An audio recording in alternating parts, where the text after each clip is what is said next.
안녕하세요. 저는 예비 중학생 학부형님들께서 궁금해하실 고교학점제에 대해서 안내해드릴 온양고등학교 교사 임은지입니다. 올 한 해 2025년 고등학교 입학하는 예비중 친구들과 중요하게 관련되어 있는 몇 가지 내용들입니다.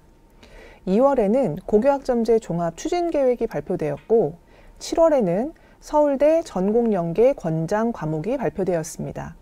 이와 관련된 내용은 진로진학 학업 설계 과정에서 자세히 안내해 드리겠습니다. 8월에는 2025년 고교학점제 전면 적용을 위한 단계적 이행 계획이 발표되었고 11월에는 2022 개정교육과정 총론 주요 사항이 결정되었습니다.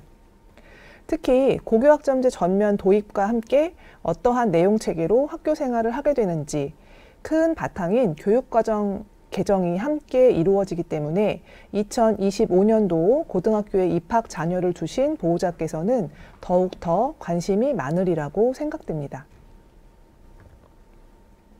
그럼 고교학점제는 어떤 제도일까요? 고교학점제는 기초 소양과 기본 학력을 바탕으로 진로 적성에 따라 과목을 선택하고 이수 기준에 도달한 과목에 대해 학점을 취득, 누적하여 졸업하는 제도입니다. 크게 세 가지 영역으로 나누어서 볼 수 있겠는데요. 첫 번째는 최소 학업 성취 보장입니다. 현재와 같이 전체 등교일 중에서 3분의 2만 등교하면 진급이 되는 시스템이 아니고요. 과목별 이수 기준에 도달한 학생만 학점을 취득할 수 있도록 하게 되어 있습니다. 또한 과목 이수 조건에는 기초 소양, 기본 학력을 보장하도록 하여 그 책임 교육이 더욱 강화되었습니다. 둘째, 진로와 연계된 학업 계획을 수립하고 책임감 있게 이수할 수 있도록 진로 학업 설계 지도 과정이 체계화되었습니다. 셋째, 이 모든 과정에서 학생의 수요를 반영하여 과목의 선택, 수강 신청 등을 개개인이 선택할 수 있도록 하였습니다. 구체적으로 학점의 취득 방식을 살펴보겠습니다. 과목의 이수 기준은 과목 출석률과 학업 성취율로 만족할 수 있습니다. 과목 성취율은 해당 과목의 수업 횟수에서 3분의 2 이상 출석해야 하고요. 학업 성취율은 40% 이상 학생이 성취를 도달했을 때에 해당이 됩니다. 과목 이수 기준을 충족하여서 3년간 192학점 이상이면 졸업이 가능하게 됩니다. 균형 있는 취득을 위해서 학기당의 최소 수강 학점을 규정하고 학년제는 현재와 같이 유지된다고 하네요. 미이수 부분에 대해서 많은 분들이 걱정이 되실 것 같은데요. 그렇지 않으셔도 됩니다. 학교에서는 진단평가, 학습 관리 등으로 미이수 예방에 중점을 둘 것이고요. 미이수가 발생한 경우에는 별도의 과제 수행이나 보충 과정 제공 등을 통해서 보충이수 지원을 원칙을 하고 있고요. 과목의 내용이나 수업량을 축소하여 수강하는 방식 등을 도입해서 그리고 대체 이수도 가능하도록 되어 있기 때문에 미이수에 대한 걱정은 너무 하지 않으셔도 될 것 같습니다. 이렇게 보충 이수를 하기로 하는 이유는 학업 결손을 보완하고 학습 동기 부여와 정서적 지원까지 다양한 방법으로 지원하는 방안을 마련하기 위한 것으로 생각됩니다. 자, 그러면 실제 학교 내에서는 어떠한 과정으로 학점제가 운영이 될지 단계별로 좀 살펴볼 텐데요. 크게 7가지 단계로 살펴보실 수 있습니다. 현재 이수기준 도달 조건을 제외하고 거의 모든 항목에서 고등학교에서 현재 학생 선택형 교육과정으로 많이 운영이 되고 있습니다. 뒤에 자세히 설명드릴 텐데요. 학생 스스로 교육과정을 설계하고 수강 신청을 통해서 수업을 운영하고 그것이 이어지는 과정들이 자세히 진행이 되고 있는 것을 잠시 후에 말씀드리겠습니다. 자, 학점제는 2025년도에 전면 적용되지만 그 전에 23년도와 24년도에는 부분 적용이라고 해서 준비 과정이 조금 있습니다. 현재와 뭐가 다른지 좀 살펴볼 텐데요. 학생들이 일주일에 얼마만큼의 시간을 배우는지를 보통 우리가 단위수라고 하는데요. 그것이 학점이라는 용어로 바뀌고요. 그다음에 50분 기준이 1시간인데 그 50분 기준에 1단위가 17시간이었다면 학점이 되면 1학점이 16회로 학습량이 조금 줄어들게 됩니다. 그렇게 해서 전체 시간을 비교해 보면 현재와 비교했을 때 교과는 180에서 174로 창의적 체험활동은 24단위에서 18학점으로 줄어든다고 생각하시면 되고요. 이것을 일주일 단위의 수업량으로 계산하면 일주일에 2시간 정도 현재보다 수업량이 조금 줄어든다고 생각하시면 되고 그것을 어떻게 아이들의 성장을 위해서 활용할지는 많은 고민을 지금 하고 있습니다. 비슷한 표인데요. 제도의 전면적인 적용에 앞서서 안정적인 적용을 위해서 단계적으로 적용하는 시기들이 나와 있습니다. 23년도에는 고등학교 1학년 학생들이, 24년도에는 1학년과 2학년 학생들이, 그리고 지금 예비 중학교 학생들이 입학하는 25학년도에는 고등학교에 전면 적용되는 고교학점제의 모습을 보실 수가 있고요. 밑에 보시면 전 과목 미이수제 도입, 아까 미이수제도 말씀드렸죠. 그것이 이제 전면적으로 도입이 되고요.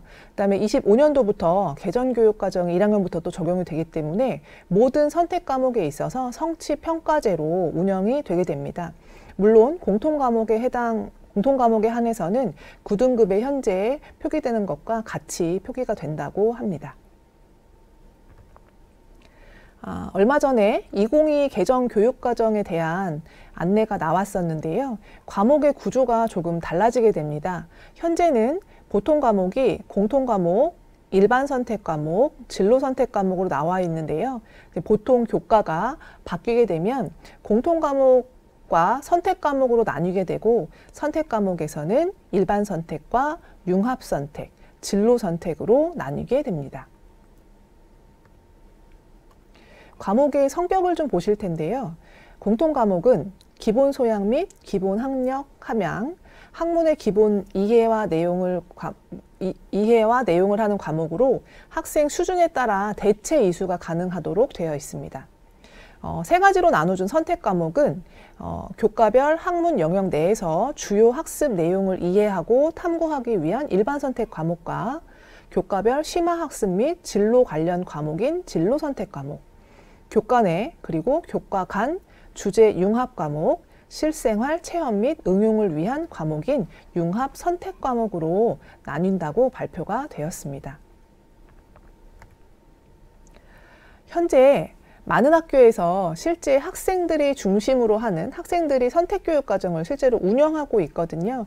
그래서 현재 어떻게 지금 운영되고 있는지의 모습을 좀 보시면 더 잘 와 닿으실 거라고 생각이 됩니다.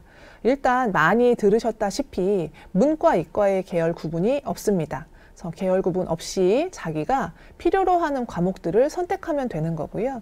그렇기 때문에 학급 구성의 의미가 사실 예전보다 크게 의미가 있지 않습니다. 각자 개인이 선택하고 개인이 이동하고 해서 수업을 듣게 되고요.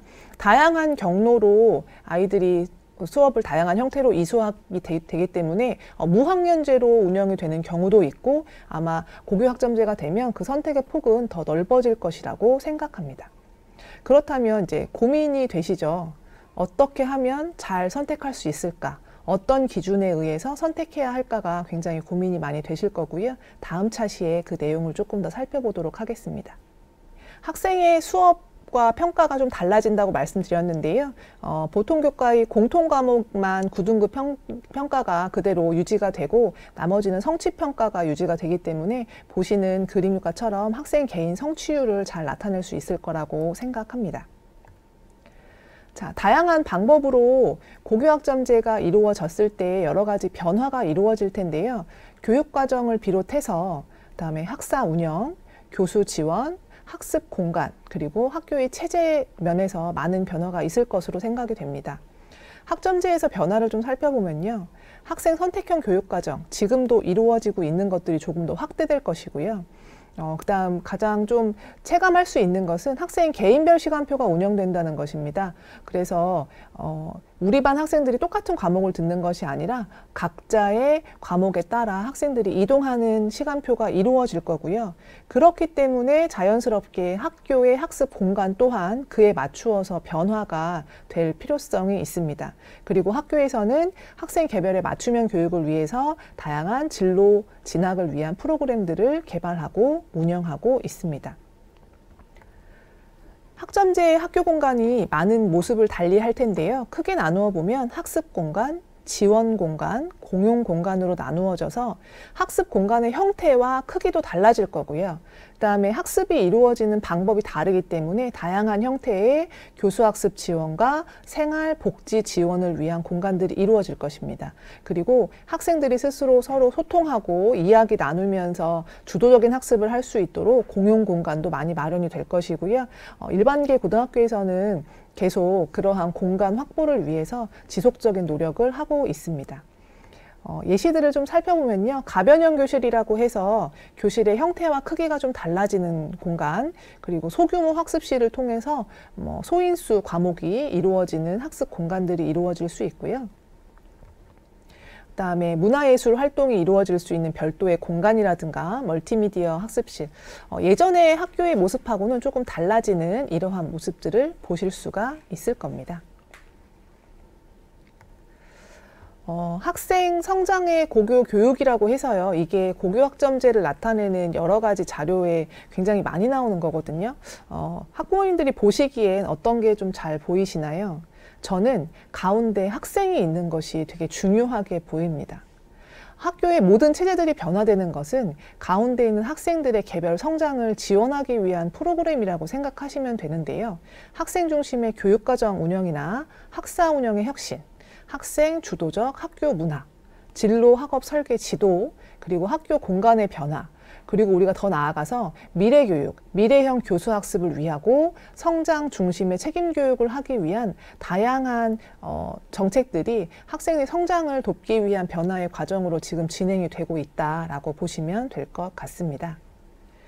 고교학점제가 지향하는 학습자 상으로 마무리를 하려고 합니다. 융합적 사고와 문제 해결력을 갖춘 새로운 가치를 창조하는 학습자, 공감과 배려, 공동체 의식을 통해 더불어 살며 소통하는 학습자, 주체적이고 책임감 있는 적극적인 태도로 주도적인 삶을 살아가는 학생의 모습으로 더욱더 성장할 수 있는 아이들을 기대합니다. 감사합니다.